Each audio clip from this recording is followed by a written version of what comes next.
Halo semuanya, perkenalkan, nama saya Fridolin Rosyidi Kase dengan NIM 2401030037 dari Program Studi Pendidikan Matematika, Fakultas Keguruan dan Ilmu Pendidikan, Universitas Nusa Cendana. Di sini saya akan menjelaskan peta konsep yang sudah saya buat berdasarkan 5 materi yang ada. Untuk itu, selamat menyaksikan. Materi yang pertama yaitu konsep wawasan Nusantara. Di sini ada 7 poin penting yang akan dibahas dalam konsep wawasan Nusantara, yaitu yang pertama ada pengertian hakikat wawasan Nusantara, yang kedua ada teori-teori geopolitik, yang ketiga wawasan Nusantara dalam peraturan perundang-undangan Republik Indonesia, yang keempat asas kedudukan, fungsi dan tujuan wawasan Nusantara, yang kelima, dasar pemikiran wawasan Nusantara. Yang keenam, 4 pilar kebangsaan Republik Indonesia. Dan yang terakhir yaitu implementasi wawasan Nusantara. Oke, kita mulai dari bagian yang pertama, yaitu pengertian hakikat wawasan Nusantara. Yang pertama, menurut TAP MPR tahun 1993 dan 1998 tentang garis-garis besar haluan negara atau GBHN, dijelaskan bahwa wawasan Nusantara adalah cara pandang dan sikap bangsa Indonesia tentang jati diri dan lingkungan yang mengutamakan persatuan dan kesatuan bangsa serta kesatuan wilayah demi tercapainya tujuan nasional. Yang kedua, menurut Profesor Wan Usman, wawasan Nusantara adalah cara pandang bangsa Indonesia mengenai diri dan tanah air sebagai negara kepulauan dalam segala aspek kehidupan yang beragam. Jadi berdasarkan dua pengertian ini dapat disimpulkan bahwa wawasan Nusantara adalah cara pandang dan sikap bangsa Indonesia mengenai jati diri, kesatuan bangsa dan wilayahnya yang menekankan pentingnya persatuan dan kesatuan dalam keberagaman untuk mencapai tujuan nasional sebagai negara kepulauan. Hakikat dari wawasan Nusantara adalah mengutamakan kesatuan dan persatuan sebagai landasan utama dalam menghadapi berbagai perbedaan di seluruh wilayah Indonesia. Nah, pemahaman ini mendorong rasa cinta tanah air dan rasa bangga akan identitas bangsa, sehingga seluruh warga negara memiliki semangat untuk bekerja sama dalam membangun dan mempertahankan keutuhan negara. Bagian yang kedua yaitu teori-teori geopolitik. Nah, geopolitik sendiri merupakan disiplin yang mengeksplorasi interaksi antara faktor geografis dan politik, serta strategi keamanan di tingkat global dan regional. Dalam konteks wawasan Nusantara, beberapa teori geopolitik dapat memberikan perspektif yang lebih mendalam tentang bagaimana Indonesia sebagai negara kepulauan dapat memanfaatkan posisi geografisnya untuk mencapai kedaulatan dan kesejahteraan nasional. Nah, di sini ada beberapa teori geopolitik yang relevan untuk dibahas, yaitu yang pertama teori Hinterland yang dikemukakan oleh Halford Matskinder, di mana teori ini menegaskan bahwa siapapun yang menguasai wilayah Eurasia akan menguasai dunia. Yang kedua yaitu teori Rhineland yang dikemukakan oleh Nicholas Pigman, di mana teori ini menyatakan bahwa wilayah pesisir Eurasia adalah kunci bagi kekuatan global. Yang ketiga yaitu teori geostrategi. Geostrategi merujuk pada strategi yang dirumuskan oleh negara berdasarkan pertimbangan geografis. Teori yang keempat di sini yaitu teori ketahanan nasional. Teori ini menekankan pentingnya ketahanan suatu negara dalam menghadapi berbagai ancaman baik dari dalam maupun dari luar negeri. Yang kelima yaitu teori keterhubungan atau connectivity. Teori ini menekankan tentang pentingnya konektivitas antara wilayah untuk meningkatkan integrasi dan kerjasama. Kita lanjut ke poin yang ketiga yaitu wawasan Nusantara dalam peraturan perundang-undangan Republik Indonesia. Di sini yang pertama yaitu Undang-Undang Dasar 1945. Pasal 1 ayat 1 menegaskan bahwa negara Indonesia adalah negara kesatuan. Yang kedua, yaitu Undang-Undang Nomor 32 Tahun 2004 tentang pemerintahan daerah, di mana undang-undang ini mengatur tentang desentralisasi dan otonomi daerah, memberikan kesempatan kepada setiap daerah untuk mengelola potensi lokalnya. Yang ketiga, Undang-Undang Nomor 17 Tahun 2007 tentang Rencana pembangunan jangka panjang nasional. Undang-undang ini menjadi pedoman dalam perencanaan pembangunan yang mencerminkan visi dan misi Wawasan Nusantara. Dan yang keempat, yaitu Undang-Undang Nomor 27 Tahun 2007 tentang pengelolaan wilayah pesisir dan pulau-pulau kecil, di mana undang-undang ini mengatur tentang pengelolaan sumber daya maritim dan perlindungan terhadap ekosistem pesisir.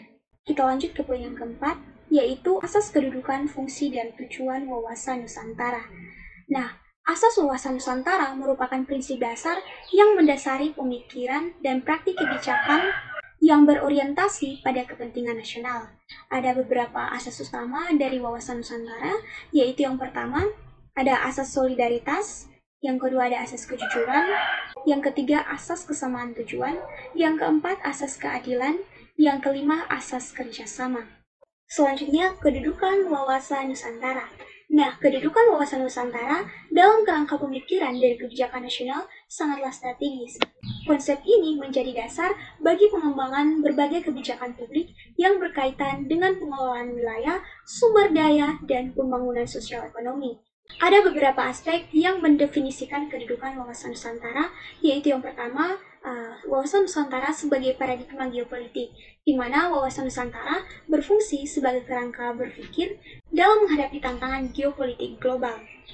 Yang kedua, yaitu sebagai dasar hukum pembangunan, di mana Wawasan Nusantara diadopsi dalam berbagai undang-undang dan peraturan yang menjadi dasar bagi pelaksanaan pembangunan. Dan yang ketiga, sebagai kerangka pemikiran strategis, di mana Wawasan Nusantara memberikan arah strategis dalam penyusunan rencana pembangunan jangka panjang. Selanjutnya, fungsi Wawasan Nusantara. Nah, fungsi Wawasan Nusantara dalam konteks pembangunan nasional dapat dikategorikan ke dalam beberapa aspek utama, yaitu yang pertama, sebagai pedoman dalam merumuskan kebijakan publik, yang kedua, memperkuat identitas nasional, yang ketiga, pengelolaan sumber daya berkelanjutan, dan yang keempat, mendorong inovasi dan kreativitas. Selanjutnya, yaitu tujuan Wawasan Nusantara. Tujuan utama dari Wawasan Nusantara adalah mewujudkan kesejahteraan rakyat, menjaga kedaulatan dan keutuhan wilayah, meningkatkan kerjasama regional dan internasional, serta mendorong partisipasi aktif dari masyarakat. Kita lanjut ke poin yang kelima, yaitu dasar pemikiran Wawasan Nusantara. Dasar pemikiran yang melatar belakangi pengembangan Wawasan Nusantara, yaitu yang pertama, falsafah Pancasila. Yang kedua yaitu aspek kewilayahan Nusantara, yang ketiga aspek sosial budaya, yang keempat kesejarahan bangsa Indonesia. Kita lanjut ke poin yang keenam, yaitu 4 pilar kebangsaan Republik Indonesia. Di sini yang pertama, Pancasila sebagai dasar filsafat negara. Jadi Pancasila bukan hanya sekedar dasar negara, tetapi juga merupakan pandangan hidup yang menjadi pedoman bagi masyarakat Indonesia dalam berperilaku, berinteraksi, dan bernegara. Yang kedua, Undang-Undang Dasar 1945 sebagai landasan hukum. Undang-Undang Dasar 1945 memberikan kerangka hukum yang jelas untuk semua aspek kehidupan berbangsa dan bernegara. Yang ketiga, yaitu Bhinneka Tunggal Ika sebagai semboyan. Semboyan ini menjadi simbol kekuatan dalam keragaman dan sangat relevan dalam konteks Wawasan Nusantara yang menekankan pentingnya persatuan di tengah perbedaan. Yang terakhir, yaitu Negara Kesatuan Republik Indonesia. Negara Kesatuan Republik Indonesia adalah negara yang menegaskan kesatuan wilayah dan masyarakat. Kita lanjut ke poin yang terakhir, yaitu implementasi Wawasan Nusantara. Nah, implementasi Wawasan Nusantara melibatkan berbagai bidang kehidupan berbangsa dan bernegara. Yang pertama, yaitu implementasi Wawasan Nusantara di bidang pertahanan dan keamanan. Ini dapat dilakukan dengan membentuk sikap dan kedisiplinan. Yang kedua, bidang politik. Contoh implementasi Wawasan Nusantara di bidang politik yakni menjalankan komitmen politik pada lembaga pemerintahan serta partai politik dalam rangka meningkatkan persatuan dan kesatuan bangsa. Yang ketiga yaitu implementasi Wawasan Nusantara di bidang ekonomi, yaitu terdapat pada pemanfaatan kekayaan alam di Indonesia sambil menjaga kelestarian lingkungan. Yang terakhir yaitu implementasi Wawasan Nusantara di bidang sosial. Contoh implementasi Wawasan Nusantara di bidang sosial yaitu saling menghargai dan menghormati setiap perbedaan atau keragaman yang ada di tanah air, mulai dari perbedaan suku, ras, agama, hingga budaya. Dengan penerapan yang efektif, wawasan Nusantara dapat menjadi pedoman menciptakan persatuan dan kesatuan di tengah keberagaman serta meningkatkan kesejahteraan masyarakat Indonesia. Materi yang kedua yaitu ketahanan nasional. Poin-poin yang akan dibahas pada materi ini yaitu yang pertama, pengertian ketahanan nasional. Yang kedua, perkembangan teori ketahanan nasional. Yang ketiga, pembinaan ketahanan nasional. Dan yang keempat, doktrin baru ketahanan nasional. Kita masuk pada poin yang pertama, yaitu pengertian ketahanan nasional. Ketahanan nasional adalah kemampuan suatu bangsa untuk menjaga kedaulatan, keutuhan wilayah, dan kelangsungan hidupnya dengan mengatasi berbagai ancaman, tantangan, hambatan, dan gangguan baik dari dalam maupun dari luar demi tercapainya tujuan nasional. Jadi, ketahanan nasional itu adalah kondisi kehidupan nasional yang harus diwujudkan. Kita masuk pada poin yang kedua, yaitu perkembangan teori ketahanan nasional. Dimulai dari tahun 1962 sampai 1964, yang merupakan awal pembentukan Lemhanas Republik Indonesia, atau yang biasanya kita sebut dengan Lembaga Ketahanan Nasional Republik Indonesia. Yang kedua, tahun 1965 sebagai semangat kebangkitan nasional, semangat pembentukan Lembaga Ketahanan Nasional. Yang ketiga, tahun 1968 sampai 1969 yang merupakan awal perkembangan konsep TANAS. Yang berikut, tahun 1971 sampai 1972, perbaikan organisasi dan perkembangan TANAS. Yang berikut, 1974 sampai 1978, Lemhanas sebagai lembaga pengkajian dan pendidikan nasional berdasarkan konsepsi TANAS. Selanjutnya, tahun 1982 sampai 1984, dinamika reorganisasi Lemhanas. Selanjutnya, tahun 1994, pertahanan menjadi ketahanan. Selanjutnya, tahun 1999 sampai 2001, pertama kali Lemhanas dipimpin pejabat sipil. Tahun 2006 sampai 2010, Lemhanas sebagai Center of Excellence. Tahun 2011 sampai 2016, Lemhanas menuju World Class Institution. Tahun 2016 sampai 2022, reorganisasi menuju lembaga yang berkualitas, kredibel, dan berkelas dunia dalam bidang ketahanan nasional. Dan yang terakhir yaitu tahun 2022 sampai sekarang, yaitu transformasi Lemhanas menuju Indonesia Emas tahun 2045.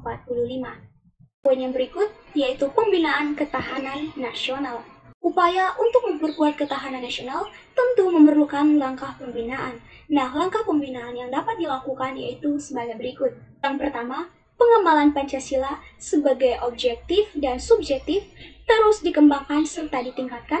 Yang kedua, Pancasila sebagai ideologi terbuka perlu terus direlevansikan dan diaktualisasikan nilai instrumennya agar tetap mampu membimbing dan mengarahkan kehidupan bermasyarakat, berbangsa dan bernegara selaras dengan peradaban dunia yang berubah dengan cepat tanpa kehilangan jati diri sebagai bangsa Indonesia.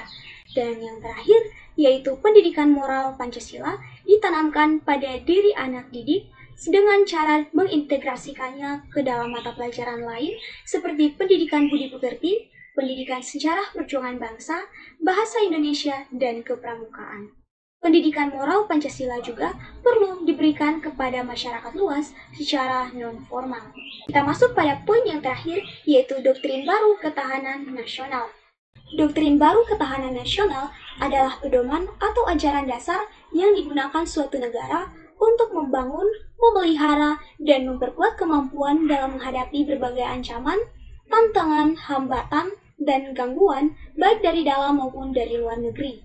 Doktrin ini menjadi acuan bagi seluruh elemen negara, termasuk pemerintahan, masyarakat, dan lembaga pertahanan dalam menjaga kedaulatan, keutuhan wilayah, dan kesejahteraan bangsa. Doktrin pertahanan Indonesia ditetapkan sebagai pengejawantahan tekad, prinsip, dan kehendak untuk menyelenggarakan pertahanan negara. Doktrin pertahanan negara selanjutnya dijadikan sebagai salah satu perangkat utama dalam mengembangkan kebijakan dan strategi pertahanan negara. Dalam doktrin pertahanan ini dijelaskan tentang hakikat, kedudukan, dan landasan doktrin pertahanan perjuangan bangsa Indonesia untuk berdiri sejajar dengan bangsa lain di dunia, hakikat ancaman, konsepsi pertahanan negara, dan penyelenggaraan pertahanan negara. Doktrin yang digunakan untuk pertahanan adalah sistem pertahanan semesta. Doktrin ini mensyaratkan peranan penting rakyat dengan tentara profesional sebagai inti kekuasaan pertahanan. Kita lanjut ke materi yang ketiga, yaitu politik dan strategi nasional. Ada 3 poin penting yang akan dibahas pada materi ini, yaitu yang pertama, pengertian politik, yang kedua, pengertian strategi nasional, dan yang ketiga, dasar pemikiran penyusunan politik dan strategi nasional. Langsung saja ke poin yang pertama, yaitu pengertian politik. Politik sendiri berasal dari bahasa Yunani yaitu polis, yang artinya negara. Dalam arti luas, politik adalah suatu aktivitas yang dibuat, dipelihara, dan digunakan untuk masyarakat agar menegakkan peraturan yang ada di dalam masyarakat itu sendiri. Selanjutnya, pengertian strategi nasional. Kata strategi berasal dari bahasa Yunani yaitu strategia yang berarti the art of general atau seni seorang panglima yang biasa digunakan dalam peperangan. Sedangkan strategi nasional adalah cara melaksanakan politik nasional untuk mencapai suatu sasaran serta tujuan yang ditetapkan oleh politik nasional. Kita masuk ke poin yang terakhir, yaitu dasar pemikiran penyusunan politik strategi nasional. Dasar pemikirannya adalah pokok-pokok pikiran yang terkandung dalam sistem manajemen nasional yang berlandaskan ideologi Pancasila, Undang-Undang Dasar 1945, Wawasan Nusantara, dan Ketahanan Nasional. Landasan pemikiran dalam sistem manajemen nasional ini penting artinya karena di dalamnya terkandung dasar negara, cita-cita nasional, dan konsep strategis bangsa Indonesia. Kita masuk ke materi yang keempat, yaitu tentang konsep identitas nasional. Nah, di sini dibagi menjadi 2 bagian, yaitu hakikat dan dimensi identitas nasional, serta unsur-unsur pembentuk identitas nasional Indonesia. Oke, langsung saja kita mulai dari poin yang pertama, yaitu hakikat dan dimensi identitas nasional. Secara etimologi, identitas nasional berasal dari 2 kata, yaitu identitas dan juga nasional. Nah, kata identitas sendiri berasal dari kata identity yang berarti ciri-ciri, tanda-tanda atau jati diri yang melekat pada seseorang atau sesuatu yang membedakannya dengan yang lain. Sedangkan nasional merujuk pada sifat khas kelompok yang memiliki ciri-ciri kesamaan baik fisik maupun non-fisik. Contoh ciri kesamaan fisik yaitu seperti budaya, agama, maupun bahasa, sedangkan non-fisik yaitu seperti keinginan, cita-cita, dan juga tujuan. Identitas nasional merupakan konsep yang sangat penting dalam pembentukan kesatuan dan persatuan suatu bangsa. Di Indonesia, identitas nasional berperan sebagai fondasi yang menghubungkan keberagaman suku, agama, ras, dan budaya yang ada di seluruh wilayah Nusantara. Menurut Kailan 2007, identitas nasional pada hakikatnya adalah manifestasi nilai-nilai budaya yang tumbuh dan berkembang dalam aspek kehidupan suatu bangsa atau nation dengan ciri khas, dan dengan ciri khas tadi, suatu bangsa berbeda dengan bangsa lain dalam kehidupannya. Jadi, hakikat identitas nasional merujuk pada karakteristik atau ciri khas yang membedakan suatu bangsa dengan bangsa lainnya. Masuk pada bagian yang kedua, yaitu dimensi identitas nasional. Dimensi identitas nasional mencakup beberapa aspek utama, yaitu dimensi politik, dimensi budaya, dimensi sosial, dan dimensi ekonomi. Dimensi politik mencakup sistem pemerintahan yang diadopsi suatu bangsa, ideologi negara, konstitusi, serta simbol-simbol politik seperti bendera dan lagu kebangsaan. Di Indonesia, Pancasila menjadi dasar ideologis yang merekatkan seluruh elemen bangsa. Yang berikut dimensi budaya itu mengacu pada budaya dan tradisi yang diwariskan dari generasi ke generasi. Budaya ini mencakup seni, bahasa, adat istiadat, dan warisan sejarah yang memperkaya jati diri bangsa. Yang berikut yaitu dimensi sosial yang mengacu pada identitas sosial yang terbentuk dari interaksi sosial dalam masyarakat yang saling terhubung dalam komunitas lokal maupun nasional. Terakhir yaitu dimensi ekonomi yang berkaitan dengan pola ekonomi dan sumber daya alam yang dimiliki suatu bangsa, serta cara bangsa tersebut untuk mengelola sumber daya tersebut untuk kesejahteraan rakyat. Kita lanjut ke poin yang kedua, yaitu unsur-unsur pembentuk identitas nasional Indonesia. Di sini terdiri dari beberapa unsur, yaitu yang pertama sejarah, yang kedua kebudayaan, yang ketiga suku bangsa, yang keempat agama, yang kelima bahasa, dan yang keenam yaitu kelas dan kasta.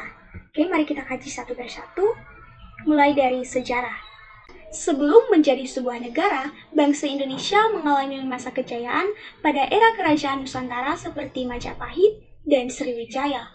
Kebesaran dua kerajaan ini berpengaruh besar hingga melampaui batas teritorialnya. Semangat juang bangsa Indonesia dalam mengusir penjajah telah menjadi ciri khas tersendiri bagi bangsa Indonesia yang kemudian menjadi salah satu unsur pembentuk identitas nasionalnya. Yang kedua yaitu budaya. Aspek kebudayaan yang menjadi unsur pembentuk identitas nasional meliputi 3 unsur, yaitu akal budi, peradaban, dan pengetahuan. Unsur yang ketiga yaitu suku bangsa. Indonesia memiliki identitas penting sebagai kemajemukan yang harus terus dikembangkan dan dilestarikan. Keberagaman ini terlihat pada ribuan suku, bahasa, dan budaya yang ada di Nusantara. Unsur yang keempat yaitu agama. Indonesia dikenal sebagai negara yang mengakui keberagaman agama seperti Islam, Kristen, Katolik, Hindu, Buddha, dan Konghucu. Toleransi beragama menjadi elemen penting untuk menjaga harmoni dalam keberagaman bangsa. Unsur yang kelima yaitu bahasa. Bahasa Indonesia adalah identitas nasional yang menyatukan bangsa di tengah keberagaman. Walaupun memiliki banyak bahasa daerah, peran bahasa Indonesia tetap menjadi alat pemersatu dan penghubung antar suku serta budaya. Dan unsur yang terakhir yaitu kelas dan kasta. Kasta adalah pembagian sosial atas dasar agama. Dalam agama Hindu, penganutnya dikelompokkan ke dalam beberapa kasta. Kasta yang tertinggi adalah kasta Brahmana atau kelompok kerohaniaan. Dan kasta terendah adalah kasta Sudra, yaitu orang biasa atau masyarakat biasa.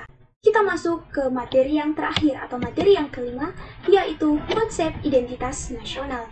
Di sini ada 2 poin penting yang akan dibahas pada konsep identitas nasional ini, yaitu yang pertama globalisasi dan ketahanan identitas nasional, dan yang kedua yaitu multikulturalisme antara nasionalisme dan globalisasi.